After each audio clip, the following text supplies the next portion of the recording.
Hospital Porters, Pride and Dignity, stop the New World Order. Welcome to HPANWO TV. I brought you here today to South Parks in Oxford to show you this magnificent view over the city. And this is what is commonly known as the Dreaming Spires view, because you get this lovely sort of like vista over the famous skyline of Oxford. This is where a lot of the postcards are taken. Excuse me, I might have to cover up that view occasionally just to shield the microphone from the wind. Sorry about that. The reason I brought you here is because I wanted to sort of like demonstrate this is a great place to see the city, to see the activity, the human activity and everything, and the buildings and the cars and everything moving within it. And I want you to imagine that had all changed, because what's happened is in the last few days I've discovered what is probably the most frightening and grotesque discovery that I've ever come across in HPANWO TV. I want you to imagine that instead of people walking around, there's nobody. And then imagine that there's no cars except burnt out, rusty wrecks. Imagine there's nothing moves. Imagine this park in front of us has completely gone to seed and all the grass is overgrown. Weeds everywhere, no one's been maintaining it. And then you see some people, you see what looks like people walking towards you. They're no particular group, they're just spread out as individuals, and they're shuffling towards you very slowly. And as you get closer, you see that their skin doesn't look natural or alive, and their eyes have no life in them. And you suddenly realise that these are zombies. Now, what I've described to you is a horror movie, but, you know, like you often get with horror movies now. But, believe it or not, there are some details have been revealed that several government organisations are making serious contingency plans for an outbreak or an attack of zombies. You know, this is the stuff of horror movies. You know, the zombie genre is very famous. You get George Romero's sort of Living Dead series. There's a whole load of movies. And a lot of them are now available free online, actually. And I've been watching them on YouTube over the last couple of days since I've been seeing them. They're very frightening, but they're worth watching. You know, but there's no way I ever thought, you know, that this was any potential kind of serious thing. A lot of stuff in horror movies might be true, but, you know, this is outrageous. But I've been writing about this, and if you look in the description box, there are 2 articles in there I've written on this subject, because I suddenly found out a bit, and I thought I'd make this film too, because it's so explosive, this information. Right, now, zombies. What are zombies? Well, zombies are actually, I mean, they're stuff of horror movies today. And there's a lot of very, very famous, very popular zombie movies. But zombies themselves are actually, they date back to shamanic and indigenous legends from Africa. And the word zombie actually comes from an African language. And it was brought over to the West through the slave trade into Haiti and voodoo. A zombie is a corpse that has been animated and brought back to a kind of undead state. Not alive, but undead. A bit of wind here, I should shield the microphone, by some kind of supernatural window open.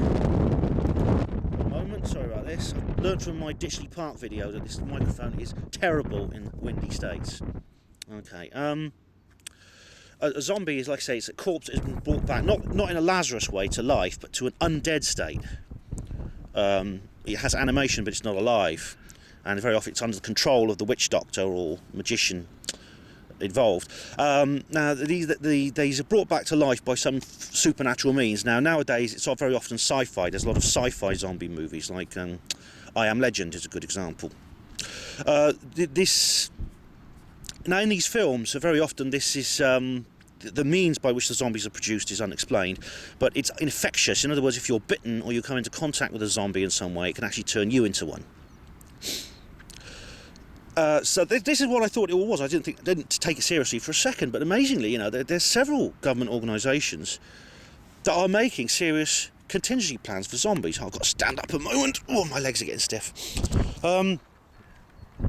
Now, what happens is someone wrote into Bristol City Council and asked them about zombies, and it turns out that they said yes, they have. Bristol City Council have a contingency plan for zombies. And what happened was this person wrote back under the Freedom of Information Act request with the help of a journalist, and they actually published details of their programme. Well, this is very important though, right? What's very important is some of the details were held back for reasons of national security. This is very, very strange. Well, this newspaper, the Guardian, investigated further, and it turns out that Bristol City Council are drawing up plans of how to deal with a zombie attack.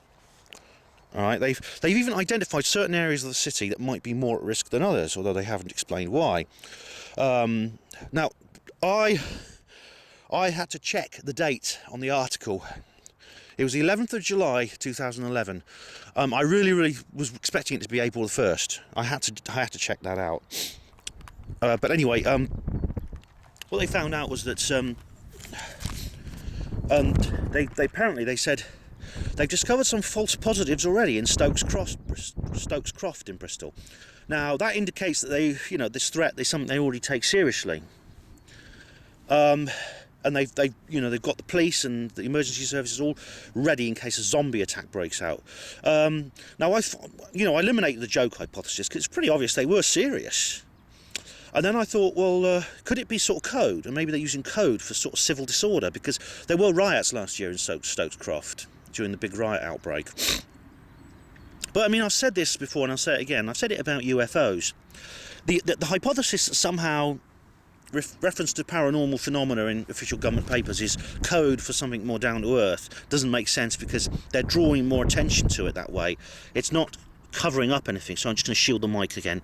They're not covering up anything, by creating a cover story that's more draws in more attention than the real story. Anyway, so that's how it seems unlikely they're talking about code. I mean, you look at the article, it actually goes through details and things about it, and I sort of like put it on the back burner for a while, and I did a bit of background research, and I found out that there's another article that was written, dated just a couple of months before the Guardian article, published on the American Centre for Disease Control. Now, this is an infamous organisation. If you've ever listened to my listen to my reports or watch my reports on the species by Dr. Len Horowitz, the current CDC director is Rear Admiral Dr. Ali Khan, and he has a blog as well, and he's also part of the Disaster Preparedness Emergency Preparedness Response Agency or something like that. And so this is a serious guy, and this is a serious organisation. He's an official of this hello doggy, of this organisation. Now he wrote a blog article talking about. There's a whole article. It's called Better Safe Than Sorry, and like I said, there's a link to it from the article I wrote, and you can read the entire thing, and it says, how do you deal with a zombie attack? And it goes through the various CDC National Emergency Defence Plans, and then it talks about zombies. I mean, I thought, this is strange, because they say, and they put in almost in brackets, other emergency situations which are very real, such as earthquakes, tornadoes, volcanoes, hurricanes and things like that, tsunamis. But what was very, very odd was that then they go straight back to the zombie theme, and they take it seriously. I mean, they seem to discuss it as a feasible danger. Now, why is that? Read the article and see what you think. I'm not sure how to put it into words, but it's an incredibly strange tone to this article. It really makes no sense to me. There's a link to a Dr. Ali Khan's blog as well, which you couldn't read as well, so I'm just going to stand up again. Firstly, if this is is this some kind of psyop? Is this some kind of? Are they trying to mess with our heads in some ways? This zombie stuff about, propaganda of some kind, or paranormal propaganda, which all the skeptics keep saying UFOs are. I can't see how that would work, because firstly, the vast majority of people are going to just laugh at this. They're just going to find it too outrageous to accept as real. I mean, why don't they just do what they normally do and go back to talking about the crap about having there's a terrorist under everyone's bed with a can of Mr. Sheen full of bubonic plague.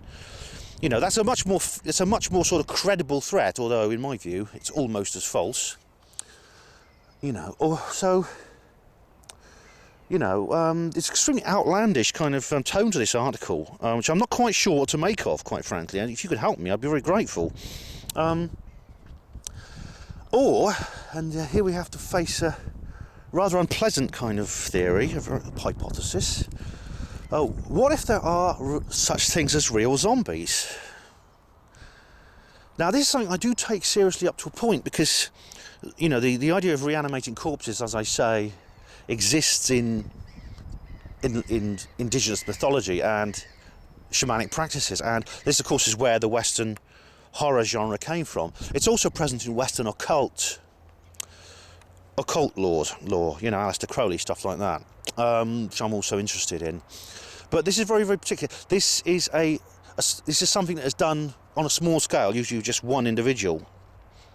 The idea of turning masses and masses of people, even whole populations, into zombies is something that I find extremely unlikely and extremely bizarre. But, you know, it's my job. My job is to report, and it'd be disrespectful to you. Sorry, I'm blocking the camera again. Blocking the camera mic. It'd be extremely disrespectful to you, the viewer, if I didn't report what I found out.